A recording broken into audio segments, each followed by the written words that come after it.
आखिर कैसे हुई थी श्री राधा रानी की मृत्यु? कहा जाता है कि श्री कृष्ण को केवल दो ही चीज़ें सबसे ज़्यादा प्रिय थी। ये दोनों चीज़ें भी आपस में एक दूसरे से गहराई से जुड़ी हुई थी, बांसुरी और राधा। कृष्ण की बांसुरी की धुन ही थी जिससे राधा कृष्ण की तरफ खिंची चली गई। राधा की वजह से श्री कृष्ण बांसुरी को हमेशा अपने पास ही रखते थे। भले ही श्री कृष्ण और राधा का मिलन नहीं हो सका, लेकिन उनकी बांसुरी उन्हें हमेशा एक सूत्र में बांधे रही। श्री कृष्ण के जितने भी चित्रण मिलते हैं उनमें बांसुरी जरूर रहती है। बांसुरी श्री कृष्ण के राधा के प्रति प्रेम का प्रतीक है। वैसे तो राधा से जुड़े कई अलग अलग विवरण मौजूद है, लेकिन एक प्रचलित कहानी नीचे दी गई है। भगवान श्री कृष्ण से राधा पहली बार तब अलग हुई जब मामा कंस ने बलराम और कृष्ण को आमंत्रित किया। वृंदावन के लोग यह खबर सुनकर दुखी हो गए। मथुरा जाने से पहले श्री कृष्ण राधा से मिले थे। राधा कृष्ण के मन में चल रही हर गतिविधि को जानती थी। राधा को अलविदा कह कृष्ण उनसे दूर चले गए।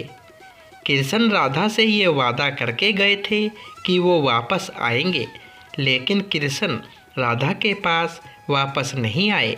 उनकी शादी भी रुक्मणी से हुई। रुक्मणी ने भी श्री कृष्ण को पाने के लिए बहुत जतन किए थे। श्री कृष्ण से विवाह के लिए वह अपने भाई रुक्मी के खिलाफ चली गई। राधा की तरह वह भी श्री कृष्ण से प्यार करती थी।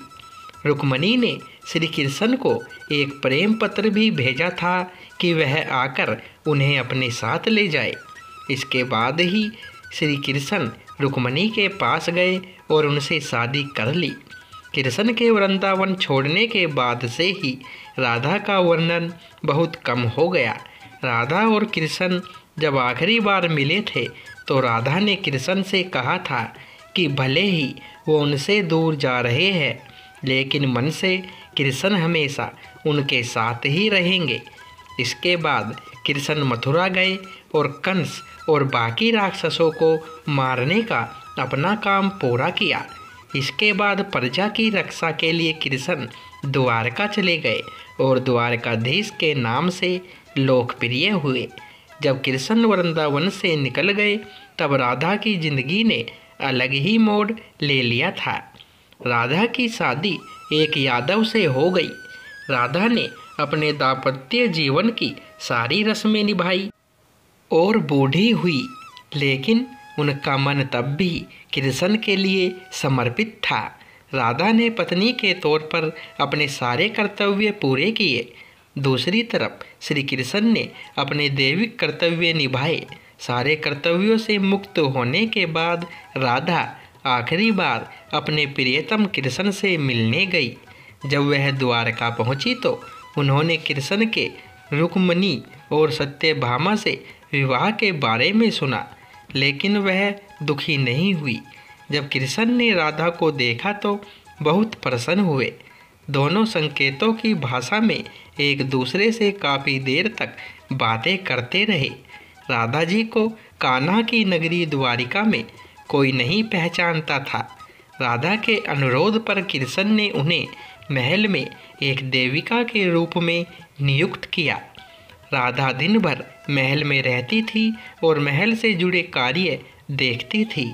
मौका मिलते ही वह कृष्ण के दर्शन कर लेती थी। लेकिन महल में राधा ने श्री कृष्ण के साथ पहले की तरह का आध्यात्मिक जुड़ाव महसूस नहीं कर पा रही थी। इसलिए राधा ने महल से दूर जाना तय किया। उन्होंने सोचा कि वह दूर जाकर दोबारा श्री कृष्ण के साथ गहरा आत्मीय संबंध स्थापित कर पाएगी। उन्हें नहीं पता था कि वह कहाँ जा रही है, लेकिन भगवान कृष्ण जानते थे। धीरे धीरे समय बीता और राधा बिल्कुल अकेली और कमज़ोर हो गई। उस वक्त उन्हें भगवान श्री कृष्ण की आवश्यकता पड़ी। आखिरी समय में भगवान श्री कृष्ण उनके सामने आ गए। कृष्ण ने राधा से कहा कि वह उनसे कुछ मांगे, लेकिन राधा ने मना कर दिया। कृष्ण के दोबारा अनुरोध करने पर राधा ने कहा कि वह आखिरी बार उन्हें बांसुरी बजाते देखना चाहती है। श्री कृष्ण ने बांसुरी ली और बेहद सुरीली धुन में बजाने लगे। श्री कृष्ण ने दिन रात बांसुरी बजाई जब तक राधा आध्यात्मिक रूप से कृष्ण में विलीन नहीं हो गई। बांसुरी की धुन सुनते सुनते राधा ने अपने शरीर का त्याग कर दिया। हालांकि भगवान कृष्ण जानते थे कि उनका प्रेम अमर है, बावजूद वे राधा की मृत्यु को बर्दाश्त नहीं कर सके। कृष्ण ने प्रेम के प्रतीकात्मक अंत के रूप में बांसुरी तोड़कर झाड़ी में फेंक दी। उसके बाद से श्री कृष्ण ने जीवन भर बांसुरी या कोई अन्य वादक यंत्र नहीं बजाया। कहा जाता है कि जब द्वापर युग में नारायण ने श्री कृष्ण का जन्म लिया था, तब माँ लक्ष्मी ने राधा रानी के रूप में जन्म लिया था, ताकि मृत्यु लोक में भी वे उनके साथ ही रहे। जय श्री राधे राधे।